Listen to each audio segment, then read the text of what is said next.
Assalamualaikum warahmatullahi wabarakatuh. Eh, Pada kesempatan ini kita akan membahas praktikum mengenai pemeriksaan cairan pleura. Jadi pada pemeriksaan cairan pleura ini, ya, yang pertama adalah yang kita lakukan, ya, pemeriksaannya ada dua, ya.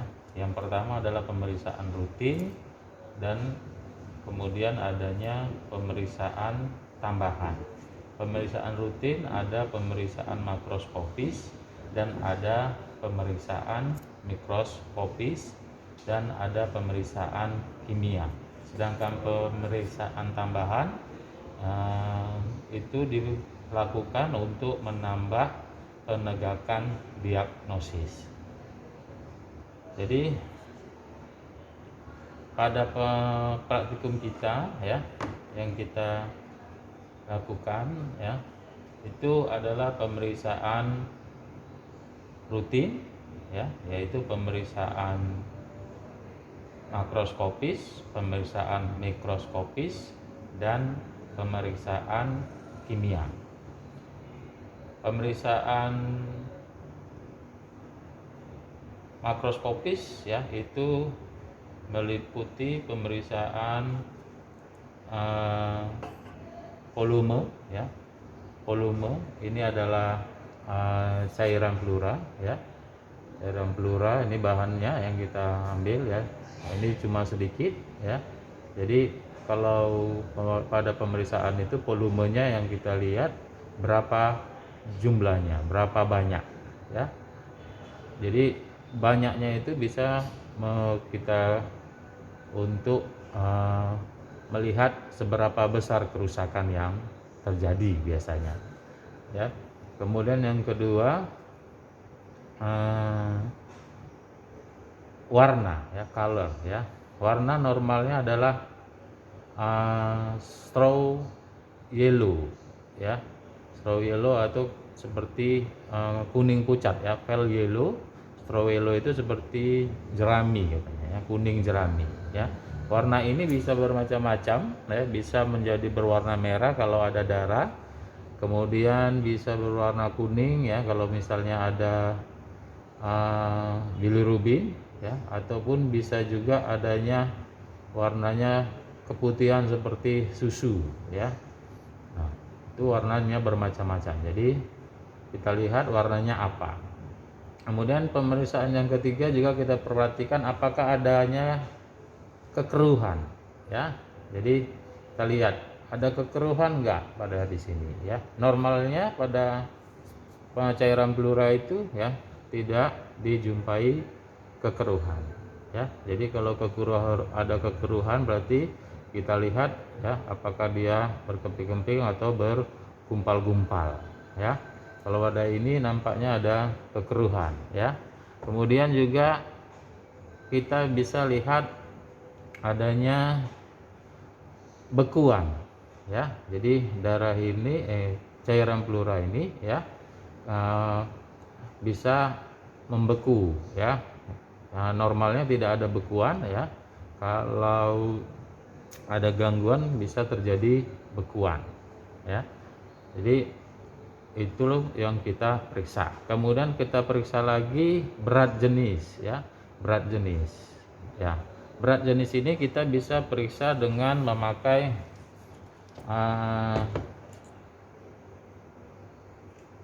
urinometer sebenarnya, ya. Urinometer ini kalau banyak kita masukkan ke dalam tabung ini, ya.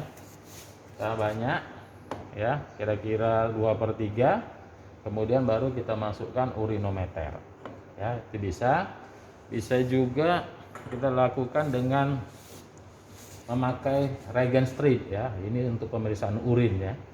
Jadi kita ambil stripnya ini, ya. Kemudian kita teteskan di bagian berat jenis ya. Kita diteteskan di bagian berat jenis di sini, atau kalau banyak sekalian aja diteteskan. Kemudian kita ambil skalanya, sesuaikan dia skalanya. Kalau dia mintanya seperti ini ya. Kalau dia seperti ini. Jangan salah ya. Ini lihat di sini adalah berat jenisnya. Sudah ya. Ini sebenarnya nggak boleh dimasukkan lagi ya. Kemudian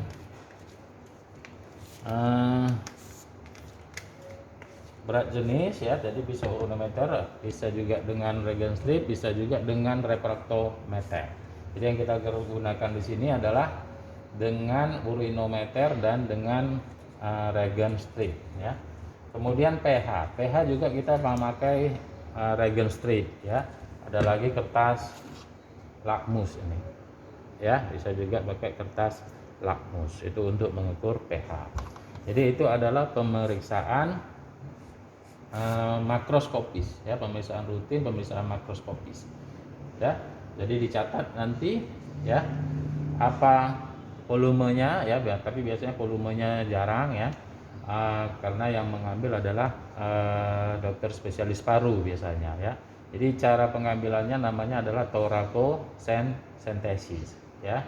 Nah, jadi ini sebenarnya untuk pemeriksaan ya, sampel ini diambil melalui thoracocentesis, kemudian dimasukkan ke dalam 3 jenis tabung ya. Jadi tabungnya ini berbeda-beda ya. Ini kalau tabung yang mengandung ETA ini bisa untuk pemeriksaan mikrobiologi bisa ya.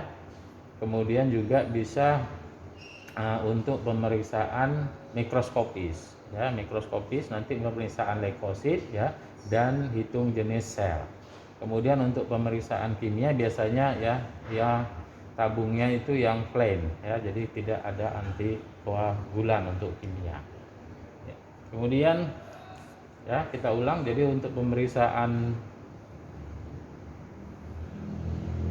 rutin yang pertama adalah pemeriksaan makroskopis. Kita lihat volumenya berapa, kita lihat warnanya bagaimana, kemudian kita ya, ini untuk mengingatkan kembali, ada bolanya berwarna putih ya. Jadi ada garis 0,5 sampai 1 dan 1, dan kemudian larutannya bisa pakai garis angka 11 ya.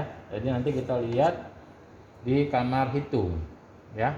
Nah, untuk pemeriksaan ini bisa dilihat video praktikum di bagian imunohematologi, jadi nggak kita ulang ya. Jadi lihat ya, jadi darah cairan pleura ini ya, kita isap sampai angka 0,5 ya. Kemudian baru kita isap larutan truk dari angka 11 ya. Setelah itu baru kita homogenkan ya, kemudian kita buang 3 tetes, kemudian kita masukkan ke kamar hitung. Jadi lihat nanti videonya ya. Berapa jumlah leukosit nanti dicatat, dimasukkan ke dalam buku laporan. Ya, ini untuk pemeriksaan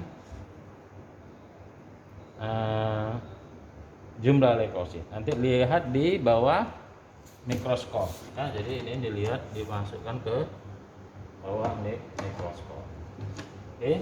Kemudian yang selanjutnya adalah pemeriksaan mikroskopis, yang selanjutnya adalah hitung jenis ya, hitung jenis ya. Untuk hitung jenis ya, kita memakai objek glass ya. Kita ambil 2 objek glass ya. Sebenarnya ini juga sudah ada videonya pada blog imunohematologi ya. Pada blog imunohematologi nanti lihat videonya ya. Videonya udah ada, tinggal dilihat. Cuma bahannya kalau imunohematologi kita pakai darah, ini kita ambil cairan pleura. Nah, cairan pleura yang jernih itu harus kita putar dulu. Kita putar, kemudian bagian atasnya ya kita buang, kemudian bagian yang di bawahnya ini yang kita teteskan di sini seperti meneteskan darah. Jadi kita ambil ya, kemudian kita teteskan kira-kira 1 tetes. Setelah selesai baru kita lihat kita buat sediaan hapus darah ya, seperti ini Ya, kemudian kita keringkan. Setelah kering, kita fiksasi dengan alkohol dan kita warnai dengan gimsa ya. Jadi gimsa yang sudah dicampur dengan aquades. Ya, tunggu sekitar 15 menit, kemudian kita bersihkan. Ya, baru dilihat di bawah mikroskop dengan pembesaran 100 kali. Kalau untuk pemeriksaan di blok imunohematologi, pemeriksaan hitung jenis leukosit sama ya, pemeriksaannya sama. Jadi untuk hitung jumlah leukosit sama seperti di blok imunohematologi. Di sini pun untuk cairan pleura ya, untuk hitung jenis leukositnya juga sama. Cuma ya, pada pemeriksaan cairan pleura ini yang kita hitung hanya apakah dia PMN ataukah dia MN ya. Jadi masih ingat di blok imunohematologi bahwa PMN itu ada neutrofil, eosinofil dan basofil, sedangkan MN itu atau mononuklear itu limfosit dan monosit. Jadi cukup kita hitung 100 sel misalnya ya, berapa PMN, berapa MN. Nanti jumlahnya masukkan ke dalam buku laporan praktikum. Ya. Jadi ada hitung jumlah leukosit ya. Kemudian ada juga hitung jenis leukosit PMN atau MN. Ya. Kemudian selanjutnya adalah praktikum kita ya. Jadi praktikum kita ini agak banyak ya, jadi harus dikerjakan semua ya. Yang selanjutnya adalah tes kimia. Tes kimia itu untuk cairan pleura ini ada beberapa ya. Yang sering itu adalah pemeriksaan LDH, laktat dehidrogenase ya. Di sini nggak kita kerjakan ya. Kemudian pemeriksaan protein ya. Protein itu albumin contohnya ya. Jadi kalau di rumah sakit ya, di rumah sakit yang sudah ada pemeriksaan albuminnya, jadi dari cairan ini kita periksa albumin. Bisa juga periksa kolesterol dan pemeriksaan gula. Jadi yang rutin itu biasanya protein, glukosa dan juga LDH, itu 3 biasanya ya. Boleh juga adanya kolesterol. Nah, pada praktikum kita di sini kita memakai pemeriksaan protein secara manual, yaitu dengan tes Ripalta. Tes Ripalta itu ya, kita ambil gelas ukur ya. Ini ya, kita masukkan aquades. Ini sudah kita masukkan aquades sampai batas 100. Sudah? Kemudian kita ambil 1 tetes asam asetat glasial. Kemudian kita teteskan.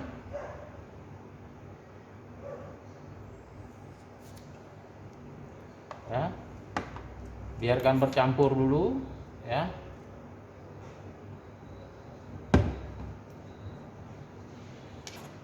Ya. Kemudian dengan memakai pipet yang lain kita ambil cairan pleura, kemudian kita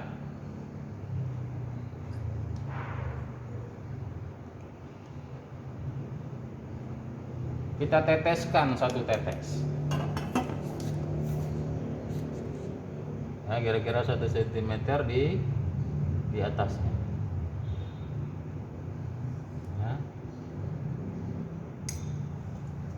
Nah, kemudian kita perhatikan adanya kekeruhan ya. Kita lihat di sini apakah ada kekeruhan ya. Normalnya itu tidak ada kekeruhan ya. Jadi normalnya tidak ada kekeruhan. Pada eksudat itu timbul kekeruhan.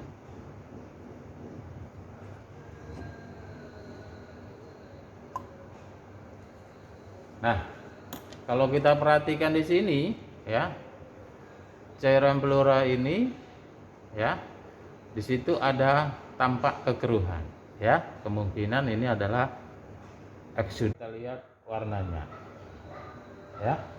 Itu untuk pemeriksaan makroskopis. Kemudian untuk pemeriksaan mikroskopis kita itu yang pertama adalah menghitung jumlah leukosit ya.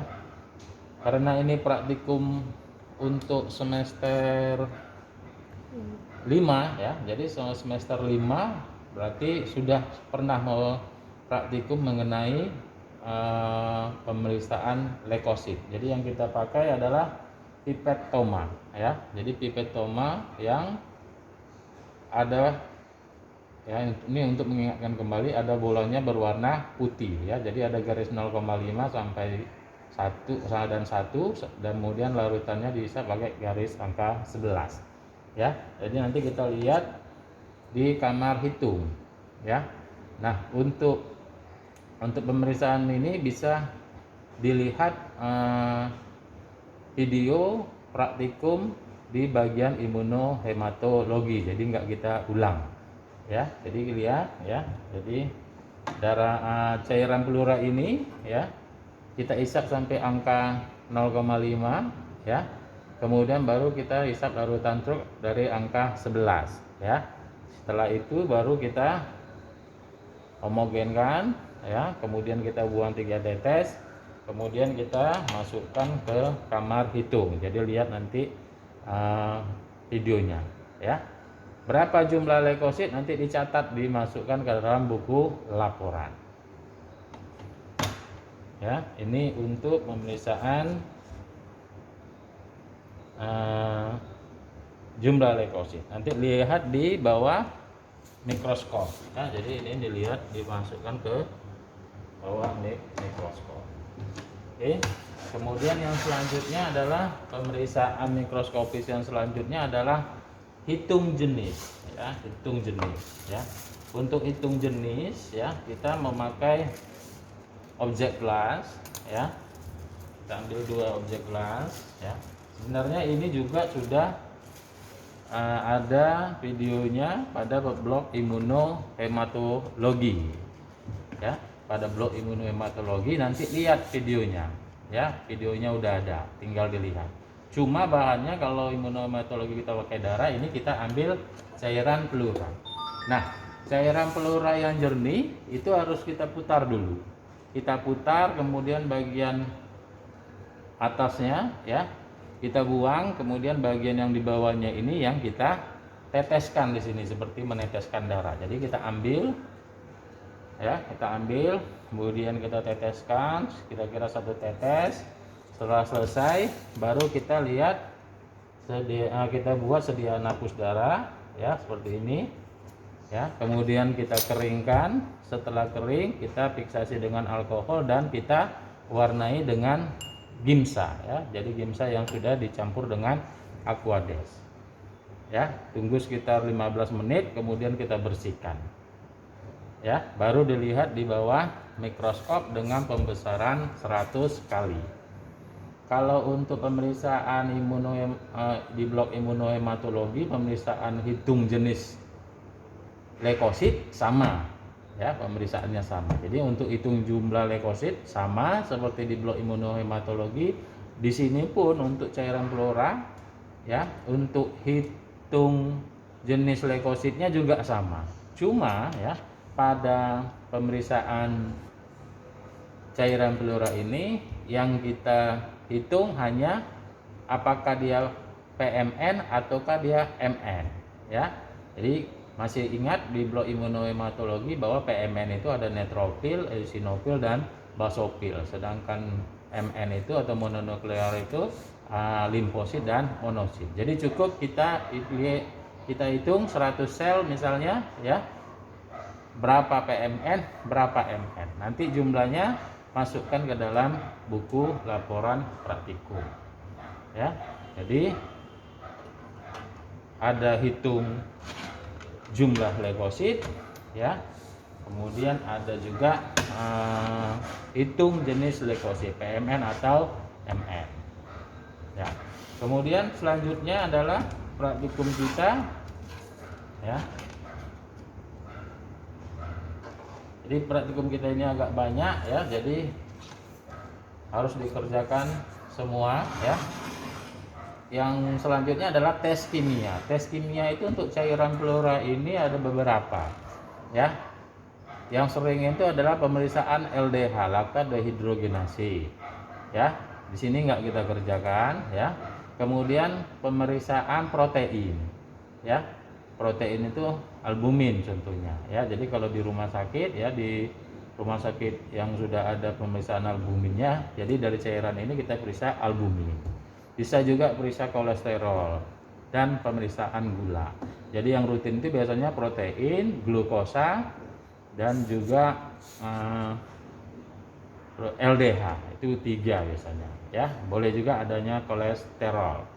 Nah, pada praktikum kita di sini kita memakai pemeriksaan protein secara manual, yaitu dengan tes Ripalta. Tes Ripalta itu, ya, kita ambil gelas ukur, ya, gelas ukur, ya. Ini, ya, kita masukkan Aquades. Ini sudah kita masukkan Aquades sampai batas 100. Sudah? Kemudian kita ambil 1 tetes asam asetat glasial. Kemudian kita teteskan.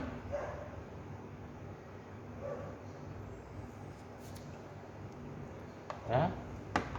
Biarkan bercampur dulu, ya.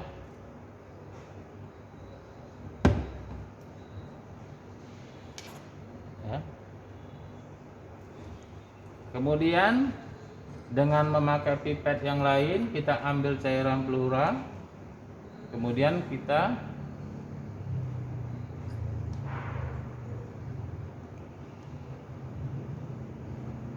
teteskan 1 tetes.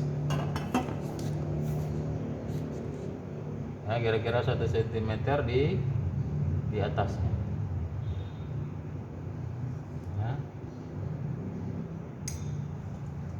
Nah, kemudian kita perhatikan adanya kekeruhan, ya. Kita lihat di sini apakah ada kekeruhan, ya. Normalnya, ya. Normalnya itu tidak ada kekeruhan, ya. Jadi normalnya tidak ada kekeruhan. Pada eksudat itu timbul kekeruhan.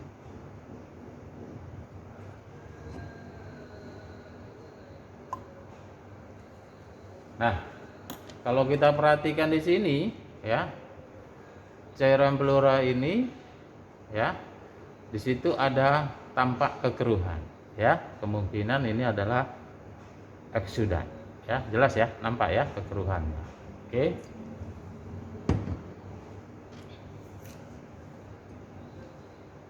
Nah, itu adalah tes protein. Jadi tes protein ini hanya menunjukkan ada tidaknya protein atau tidak, ya. Jadi seromusin, ya.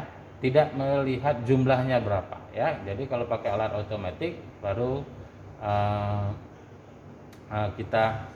kita bisa ukur berapa banyak proteinnya, ya.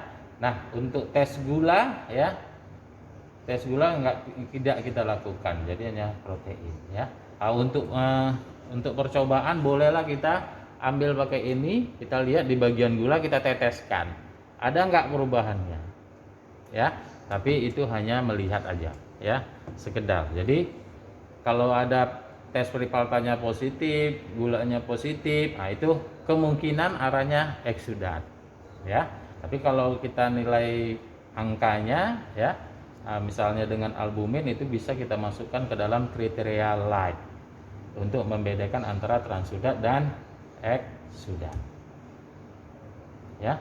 Jadi selanjutnya itulah praktikum kita untuk pemeriksaan cairan pleura. Saya ulang, pemeriksaan cairan pleura itu yang kita lakukan adalah pemeriksaan rutin dan pemeriksaan tambahan.